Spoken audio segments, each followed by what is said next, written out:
Hello my dear students, welcome back to our application.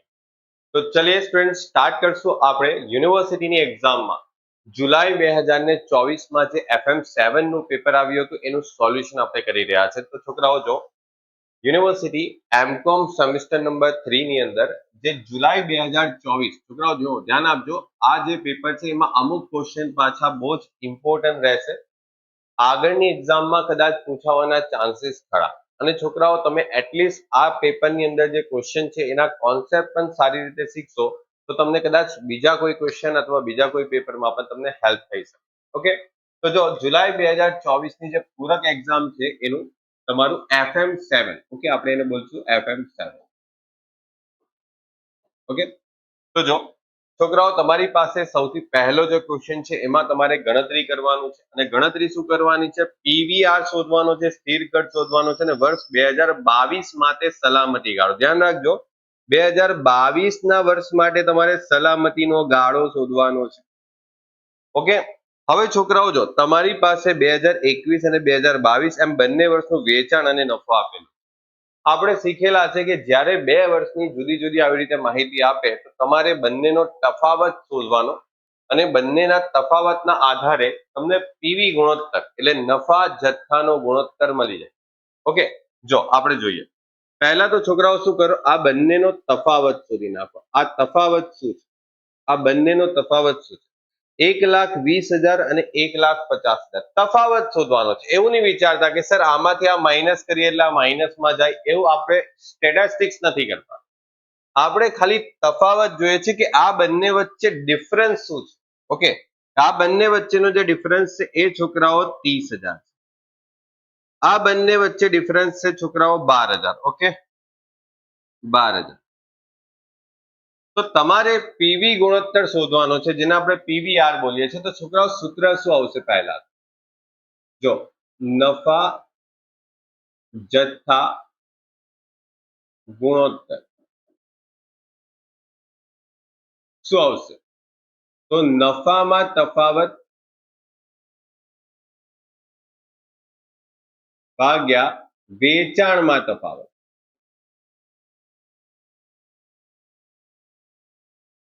આ રીતે તમે સૂત્ર યાદ રાખ્યું હશે। ઓકે, એટલે આપણે શીખેલા છે છોકરાઓ કે જ્યારે પણ તમને આ રીતની બે અલગ અલગ વર્ષની માહિતી આપે તો તમે આ જ મેથડથી પીવી ગુણોત્તર શોધશો, જેમાં તમારા નફાનો તફાવત છે 12,000 અને વેચાણનો તફાવત છે કેટલો? 30,000। તો 12,000 ના છેદમાં, એક સેકન્ડ, 12,000 ના છેદમાં 30,000 ઇન્ટુ કેટલા આવશે? 100 ઇન્ટુ 100। તો 12 ભાગ્યા 30 ઇન્ટુ 100 એટલે તમારી પાસે આવશે 40%। હવે આ 40% તમારો જે પીવી ગુણોત્તર આવ્યો એ છોકરાઓ તમને શું દર્શાવે છે કે તમે જેટલું વેચાણ કરશો એના 40% તમે ફાળો કમાશો। આ શું બતાવે? પીવી ગુણોત્તર એટલે નફા જથ્થાનો ગુણોત્તર શું બતાવે કે તમે જેટલું વેચાણ કરો છો એમાંથી ચલિત ખર્ચ બાદ કરો ને તો તમને જે રકમ મળશે ફાળો એ તમારા વેચાણના 40% હશે। આનો મતલબ આમ, એનો મતલબ બીજો એમ પણ કાઢી શકીએ કે ચલિત ખર્ચા, ઓકે, દાખલામાં ચલિત ખર્ચા કેટલા ટકા હશે? 60% હશે, બરાબર। આનો બીજો મતલબ એવો પણ નીકળે, કારણ કે 100% જો તમે વેચાણ કરો એમાંથી 40% જો તમારો ફાળો હોય તો બાકીનો 60% તમારો ચલિત ખર્ચ। ઓકે, હવે છોકરાઓ બીજું શું પૂછ્યું છે? સ્થિર ખર્ચ પૂછ્યા છે। તો જો દાખલામાં છોકરાઓ તમારે એક કામ કરવાનું છે, આપણે શું કરશું, દાખલામાં વેચાણ તમને આપેલું છે, જો વેચાણ તમને કોઈ બી એક વર્ષનું તમે લઈ લો, તમારે જે વર્ષનું વેચાણ યુઝ કરવું હોય તે વર્ષનું યુઝ કરી શકો અને તમે સ્થિર ખર્ચ શોધી શકો, કારણ કે સ્થિર ખર્ચ એ સ્થિર હશે એટલે બંને વર્ષમાં સરખો જ હશે। સ્થિર ખર્ચ બંને વર્ષમાં કેવો હશે? સરખો જ હશે।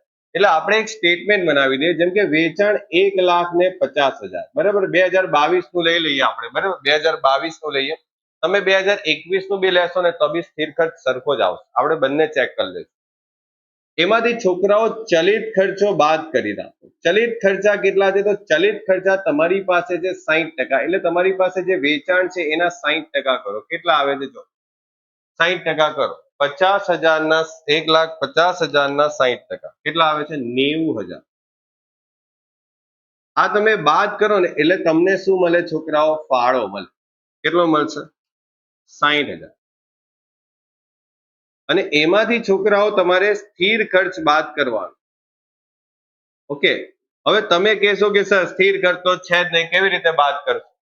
સ્થિર ખર્ચ નથી તો કોઈ વાંધો નહીં, પરંતુ 2022 નો નફો છે જો 24,000 છે નફો, એટલે તમારી પાસે સ્થિર ખર્ચ જો તમે બાદ કરો ને તો તમને અહીંયા 24,000 શું મળશે?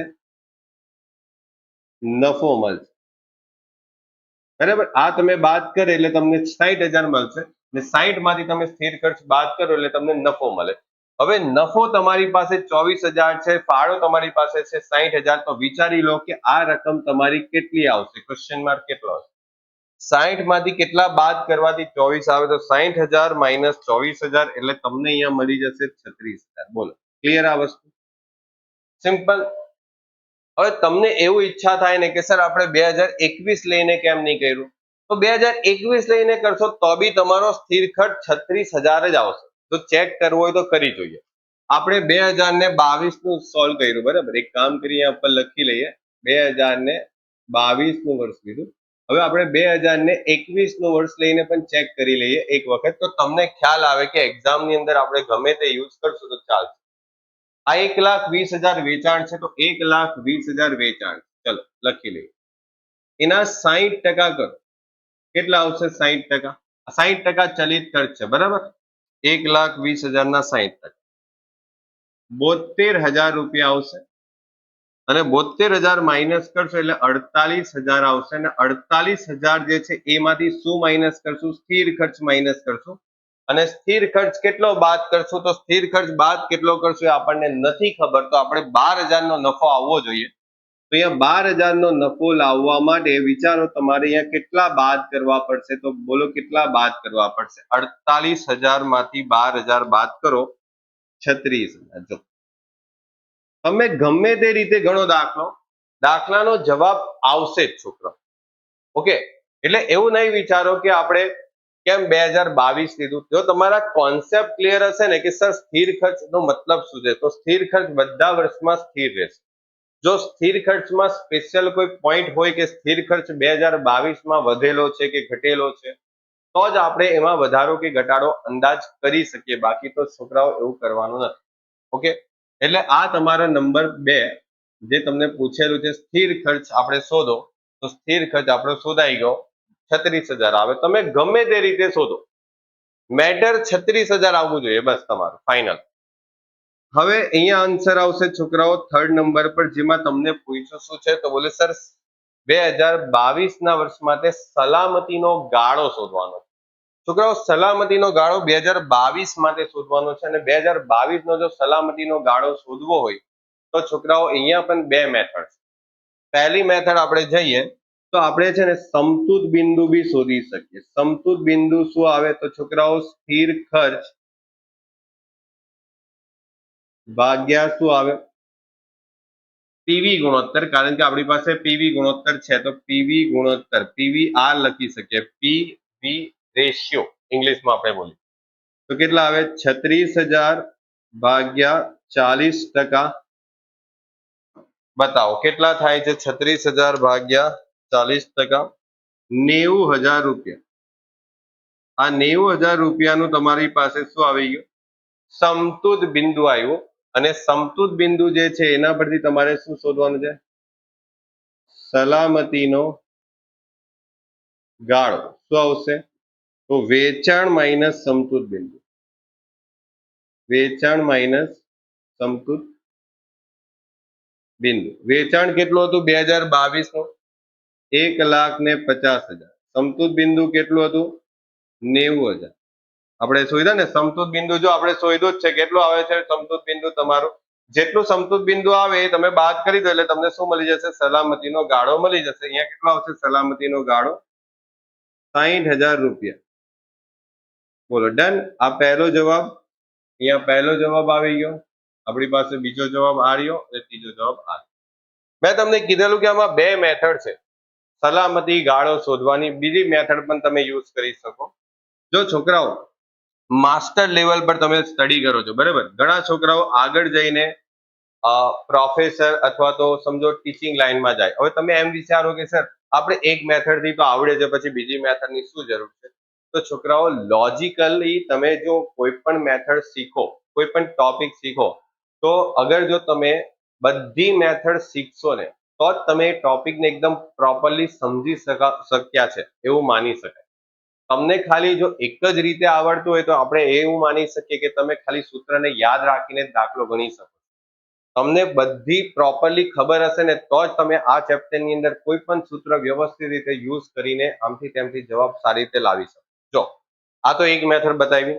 બીજી મેથડ, તમારી પાસે 2022 નું શું શોધવાનું કીધેલું છે? સલામતીનો ગાળો. હવે તમને ખબર છે સલામતીનો ગાળાનું એક બીજું સૂત્ર પણ છે. સલામતી નો ગાળાનું એક બીજું સૂત્ર પણ છે. શું આવશે? નફો ભાગ્યા પીવી ગુણોત્તર.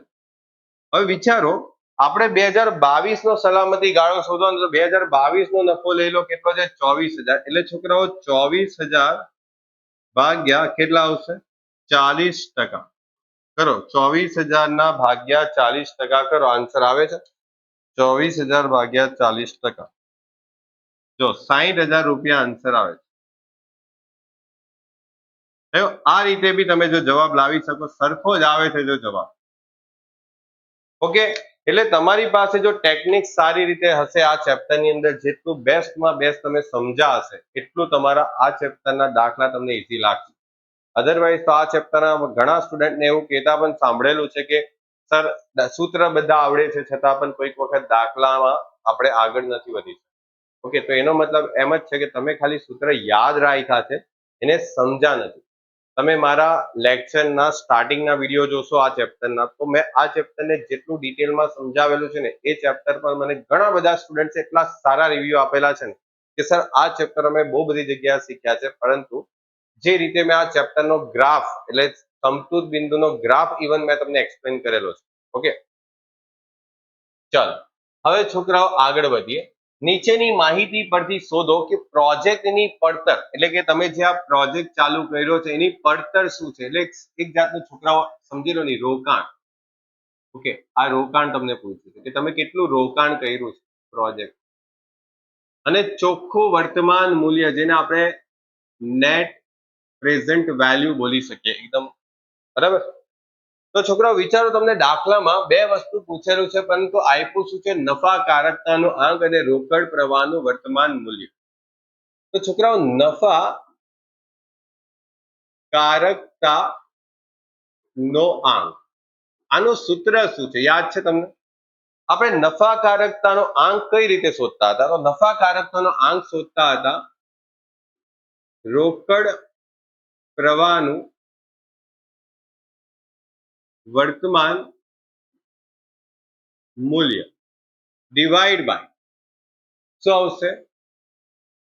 પ્રોજેક્ટનું પડતર આપણે પૂછેલી છે, તો પ્રોજેક્ટની પડતર એટલે આપણે જે ધંધામાં પૈસા રોકીને પ્રોજેક્ટ ચાલુ કર્યો છે એ પૂછ્યું છે.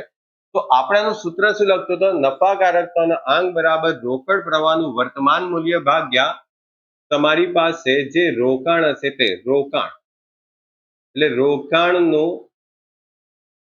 વર્તમાન મૂલ્ય.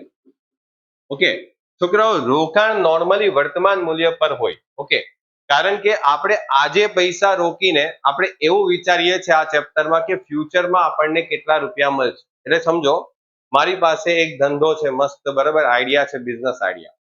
મેં એમાં 5 લાખ રૂપિયા રોકું તો મને એ ખબર છે કે 5 લાખ રોકવાથી 1 વર્ષ પછી મને કેટલા રૂપિયા કમાવા મળશે, 2 વર્ષ પછી એમાંથી કેટલા કમાવા મળશે, 3 વર્ષ પછી કેટલા કમાવા મળશે. તો એ જે 1, 2, 3, 4, 5 જે પણ વર્ષ મને કમાવા મળશે, એ પ્રોજેક્ટની જે લાઈફ આવશે, એ બધા રોકડ પ્રવાહનો આપણે શું કરીએ છીએ? વર્તમાન મૂલ્ય શોધીએ છીએ, અને વર્તમાનમાં મેં જેટલા પૈસા રોકાણ કરું છું એની સાથે આપણે કમ્પેર કરીએ છીએ. આ આપણું ચેપ્ટરનું મેઇન પર્પસ છે, બરાબર? આપણે એ જ કરીએ છીએ આખા ચેપ્ટરનું જે લોજિક છે. તો અહીંયા રોકડ પ્રવાહનું વર્તમાન મૂલ્ય અને રોકાણ જે કરીએ છીએ એનું પણ વર્તમાન મૂલ્ય. ઓકે, ઘણી વખત એવા પણ આપણે દાખલા કર્યા છે કે જેમાં રોકાણ છે ને એ અલગ અલગ વર્ષમાં કર્યું હોય. જેમ કે જરૂરી નથી કે બધું રોકાણ એક જ વર્ષમાં થઈ જાય.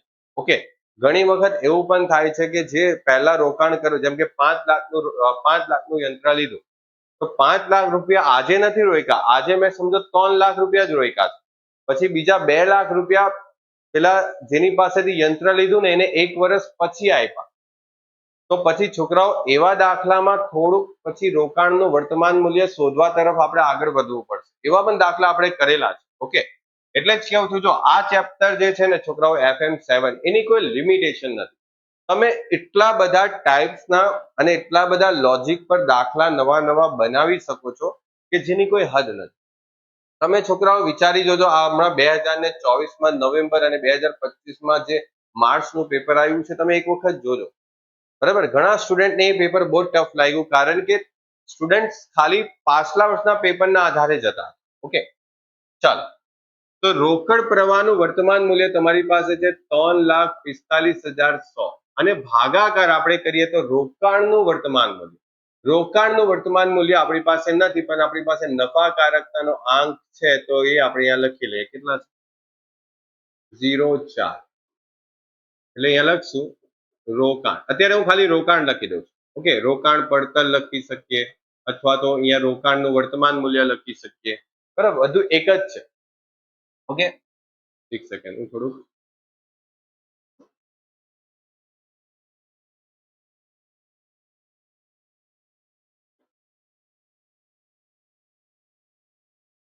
ચલો આપણે આ જ લખી લઈએ.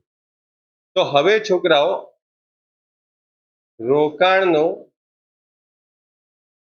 વર્તમાન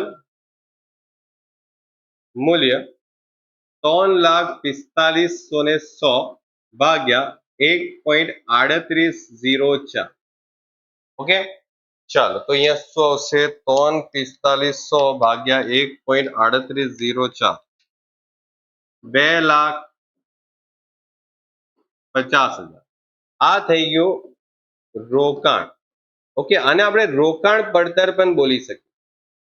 રોકાણ પડતર પણ બોલી શકીએ. રોકાણ પડતર એટલે કે આપણે ધંધામાં જે પૈસા રોકીએ છીએ ને પછી જે નવા પ્રોજેક્ટને આપણે આગળ વધાવશું એમાંથી જે પૈસા મળશે એને આપણે રોકડ પ્રવાહના વર્તમાન મૂલ્ય તરીકે લઈએ છીએ. તો તમારું પહેલું કામ થઈ ગયું. બીજું કામ શું છે? ચોખ્ખું વર્તમાન મૂલ્ય. તો ચોખ્ખું વર્તમાન મૂલ્ય શું આવે? આનું સૂત્ર શું આવે? આપણે આને કેવી રીતે શોધીએ? તો અહીંયા આવશે રોકાણ પડતર, અથવા તો એવું પણ બોલી શકીએ રોકાણની વર્તમાન મૂલ્ય. ઓકે, આ રોકાણ પડતર જે છે એ શું છે કે તમે ધંધામાં કેટલા પૈસા રોક્યા, તો આ તમારું જે આવશે તે રોકાણ પડતર થઈ. પરંતુ આ રકમને શેમાંથી બાદ કરવાનું રહેશે? તો આ રકમને બાદ કરવાનું રહેશે રોકડ પ્રવાહનું વર્તમાન મૂલ્ય. રોકડ પ્રવાહનું વર્તમાન